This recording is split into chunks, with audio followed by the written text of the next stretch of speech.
সুপ্রিয় দর্শক এবং দৈনিক কালের ছবির পাঠক, আসসালামু আলাইকুম। আপনারা জানেন আমাদের নিয়মিত আলোচনা সন্ধ্যার কিছু কথা। আমরা সন্ধ্যাকালীন এই আলোচনাটা দৈনিক কালের ছবির পরিবারের পক্ষ থেকে করে থাকি এ কারণে যে রাত যত গভীর হবে আমাদের মিডিয়া পাড়ায় টকশো প্রেমিক এবং টকশোর বিভিন্ন আসরে দেশ এবং জাতির বিভিন্ন গুরুত্বপূর্ণ ইস্যু নিয়ে বিজ্ঞজনরা কথা বলে থাকেন। তার আগে শিরোনাম হয়ে ওঠা দিনের শেষ এবং সর্বশেষ শিরোনামগুলো নিয়ে আমরা আমাদের অবস্থান থেকে কথা বলে থাকি। সুপ্রিয় দর্শক, সন্ধ্যার কিছু কথা অনুষ্ঠানে যথারীতি স্বাগত জানাচ্ছি। আমি জাহিদুল ইসলাম। আজ আমাদের সংবাদ শিরোনামের হয়ে যে বিষয়টা সবচেয়ে বেশি পত্র পত্রিকা এবং সমস্ত রেডিও টেলিভিশন আমাদের গণমাধ্যমে ঘুরে ফিরে আসছে, সেটা হচ্ছে আমাদের সর্বজন শ্রদ্ধেয়, আমাদের বারবার নির্বাচিত প্রধানমন্ত্রী সর্বজন শ্রদ্ধেয় খালেদা জিয়ার সমাধিস্থলে আজকে মানুষের দোয়া কামনার ভিড় ছিল। বিভিন্ন শ্রেণী পেশার মানুষ দেশের বিভিন্ন প্রান্ত থেকে ছুটে এসেছে, নিজেদের প্রাণের আবেগে মনের আবেগে সমাধিস্থলে গেছেন এবং সেখানে দোয়া করেছেন, তার মাগফিরাত কামনা করেছেন এবং বাংলাদেশের সমস্ত জায়গাতেই আজ তার জন্যে দলীয় পর্যায়ে এবং বিভিন্ন সাধারণ মানুষের পর্যায় থেকে দোয়া কামনা করা হয়েছে। এবং এতটা শ্রদ্ধা, এত ভালোবাসা, এত অশ্রু আর কোনো নেতার জীবনে বাংলাদেশের ইতিহাসে তো নয়, বিশ্বের ইতিহাসে ঘটেছে কিনা সেটাও ইতিহাসের বিশ্লেষণ দাবি রাখে। সর্বজন শ্রদ্ধেয় বেগম খালেদা জিয়ার আত্মার মাগফিরাত সবার সঙ্গে আমরাও কামনা করেছি এবং সবাই তার জন্য যে দোয়া করেছে, পরপারে যেন তিনি ভালো থাকেন। বাংলাদেশের গণতন্ত্র, মানবাধিকার এবং স্বাধীনতা, সার্বভৌমত্বের ঐক্যের প্রতীক যে মানুষটার বিদায়ের সাথে সমগ্র বাংলাদেশ একীভূত হয়ে গিয়েছিল এবং ইতিহাস সাক্ষী থাকবে এই যে তার যে সমগ্র বাংলাদেশ তার চিরবিদায়ে, তার বিদায় দিতে গিয়ে সমস্ত বাংলাদেশ যে স্তব্ধ হয়েছে, যে কান্না করেছে, এটা মানুষের মনে থাকবে। এবং তারই ধারাবাহিকতায় আজ শুক্রবার রাষ্ট্রীয় শোকের শেষ দিন ছিল। সেই দিনে আমাদের জাতীয় মসজিদ সহ সমস্ত জায়গায় তার জন্য দোয়া হয়েছে এবং সেই দোয়ার অংশ হিসেবে তার সমাধিস্থলে মানুষের যে আবেগ দেখা গেছে সেটা ছিল অভূতপূর্ব, অসাধারণ এবং অবিস্মরণীয়। প্রিয় পাঠক, জিয়া পরিবারের অন্য একটি সংবাদ আজকে পত্রপত্রিকায় এবং সমস্ত জায়গায় খুব বেশি মাত্রায় আলোচিত হয়েছে। সেটা হচ্ছে জিয়া পরিবারের মেয়ে হিসেবে স্বীকৃতি পেয়েছে একসময় খালেদা জিয়ার ছায়াসঙ্গী হিসেবে, যিনি স্বেচ্ছায় কারাবরণ করেছিলেন এবং সে তার যদিও পরিচয় ছিল যে খালেদা জিয়ার বাসার কাজের সহযোগী হিসেবে।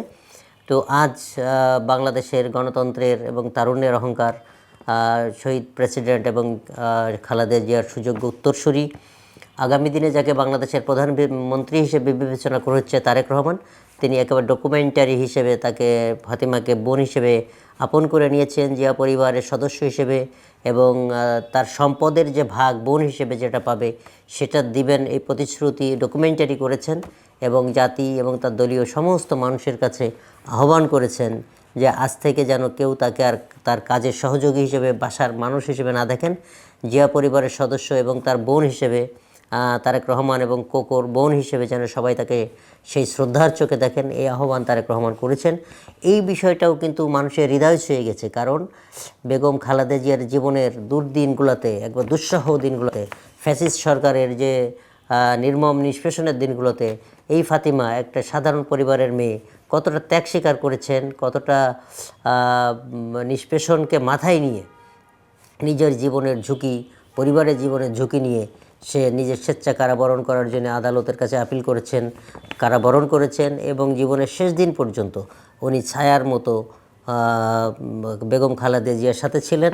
তো এই দুইটা ব্যাপার আজকের গণমাধ্যমের পাতায় অত্যন্ত গুরুত্বের সাথে এবং শ্রদ্ধার সাথে, অনেকটা মানবিক এবং হৃদয় স্পর্শী হিসেবে এটা আলোচিত হয়েছে, যে বিষয়টা বাংলাদেশ শুধু নয়, সারা বিশ্বের মানবিক মানুষগুলোর হৃদয়কে আরেকবার ছুঁয়ে গেছে। এবং এই কাজটার মাধ্যমে জিয়া পরিবারের যে মানবিক মূল্যবোধ, যে মহত্ব, যে যে কমিটমেন্ট মানুষের প্রতি এবং মানুষই যে তাদের, এদেশের মানুষই যে তাদের আপন, এই ফাতিমাকে স্বীকৃতি দেওয়ার মাধ্যমে এটা আরেকবার প্রমাণ করেছে যে এই জিয়া পরিবার বাংলাদেশের এবং মানুষের কতটা আপন, কতটা কাছে নিতে পারে, কতটা ভালোবাসতে জানে, সেটা আরেকবার প্রমাণ করেছে। সুপ্রিয় দর্শক, আজ অন্য যে শিরোনামটা আমাদের কাছে চোখে পড়েছে সেটা হচ্ছে লেভেল প্লেয়িং ফিল্ডের কথা আসছে। সামনে নির্বাচন, সমস্ত দল নির্বাচনের জন্য প্রস্তুত হয়ে গেছে, সবাই যার যার ভোটারদের কাছে যাচ্ছেন, কথা বলছেন। আজকে সবার জন্য লেভেল প্লেয়িং ফিল্ড করতে হবে এমন কথা বলেছেন বিএনপি নেতা সালাউদ্দিন আহমেদ।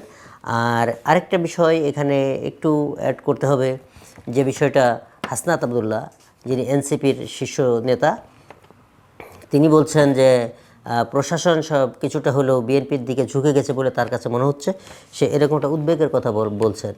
তো নির্বাচন উৎসবমুখর এবং নির্বাচন গ্রহণযোগ্য, নির্বাচন গণমুখী, এই যে দীর্ঘ প্রত্যাশার যে নির্বাচন, সেই নির্বাচনে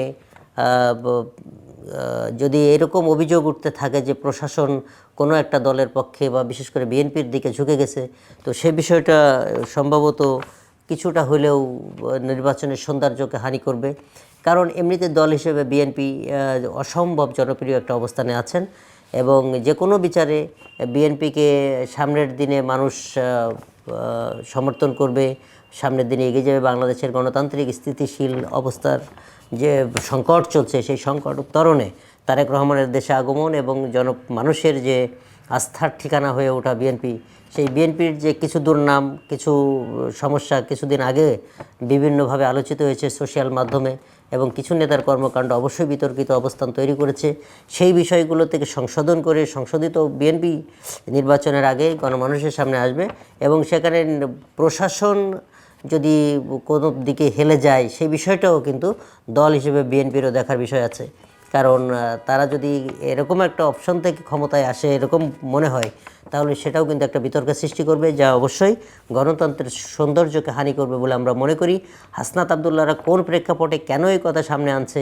কারণ হাসনাত আবদুল্লাহদের জাতীয় পর্যায়ে যে গ্রহণযোগ্যতা, জুলাই আন্দোলনে তাদের যে ত্যাগ এবং তারা যে একটা ফ্যাসিস্টকে বিদায় করতে তাদের যে যে মিডিয়ার সামনে দাঁড়িয়েছে, we are open to kill, আমরা ওপেন হয়ে গেছি, আমরা মৃত্যুর জন্য প্রস্তুত হয়ে গেছি, সেই ছেলেরা যদি এখন রাজনীতির মাঠে এসে বলে, সেটা যদি রাজনৈতিক কৌশলের অংশ হয় সেটা অন্য হিসাব। কিন্তু এরকম কোনো কিছু ঘটছে কি না, ঘটবে কি না, সেই বিষয়গুলো প্রশাসনের অবশ্যই নজরদারির প্রয়োজন আছে বলে আমরা মনে করি। পাঠক, আমরা আরেকটা বিষয় আপনাদের সঙ্গে অ্যাড করি যে আমাদের বর্ষীয়ান রাজনীতিবিদ ডক্টর কামাল হোসেন খুবই অসুস্থ, হাসপাতালে ভর্তি আছেন এবং উনি বেশ অসুস্থ। তার জন্য দোয়া করার প্রয়োজন এবং তার সুস্থতা জাতির অভিভাবক হিসেবে যে কয়েকজন মানুষ আমাদের মাঝে এখনও আছেন, যারা বিভিন্ন পর্যায়ে রাজনীতির মাঠে সক্রিয় ছিলেন, স্বাধীনতা যুদ্ধ থেকে আজ পর্যন্ত যারা বিভিন্ন সময় মানুষের প্রয়োজনে কথা বলার চেষ্টা করেছেন, শ্রদ্ধেয় ডক্টর কামাল হোসেন তাদের একজন। তার সুস্থতা কামনা করছি। এই সাথে আরেকটা বিষয় বলে আমরা আজকের আমাদের আলোচনা শেষ করতে চাই, সেটা হচ্ছে যে জামাত নেতা, জামাতের সেন্ট্রাল সহকারী সেক্রেটারি জেনারেল হামিদুর রহমান আজাদের মনোনয়নপত্র বাতিল হয়েছে এবং সে আবেদনের সুযোগ পাবে। এই যে বাতিল হয়েছে, কেন বাতিল হলো এবং কী কারণে, হয়তো সেটা সে সেন্ট্রাল একজন নেতৃত্ব, তাদের সংসদে আসার অভিজ্ঞতা আছে, বিগত সময়ে তিনি সংসদ সদস্য ছিলেন। সেই বাতিলের যে আপিলের সুযোগে তিনি আবার ফিরে আসবেন, যথাযথ জাতির কল্যাণে, জাতির প্রয়োজনে সংসদে এবং অন্যান্য জায়গায় অবদান রাখবেন, এই প্রত্যাশা আমরা রাখছি। সেই সাথে সুপ্রিয় পাঠক, আমরা আমাদের আজকের ছোট্ট আলোচনা এখানে শেষ করব। আগামী দিনে আবার দেখা হবে, কথা হবে সংবাদের শিরোনামও হয়ে ওঠা বিষয়গুলো নিয়ে এবং কালার ছবির নিজস্ব দৃষ্টিভঙ্গি, দেশ এবং জাতির পক্ষে অবিরত আমরা কথা বলবো।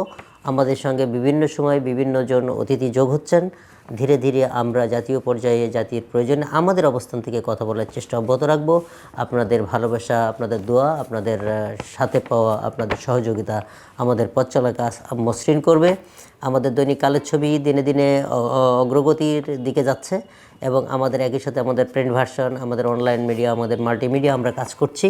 আমাদের সাথে সারা দেশে যে একঝাঁক তরুণ প্রজন্ম মাঠে নামছে, কাজ করতে শুরু করছে, সবার পক্ষ থেকে, আবার আমাদের পরিবারের পক্ষ থেকে আপনাদের আরেকবার শুভেচ্ছা জানিয়ে আজকের আলোচনা এখানে শেষ করছি। ভালো থাকবেন, সুস্থ থাকবেন, আবার দেখা হবে আগামী দিনের আলোচনায়। ততক্ষণ ভালো থাকুন।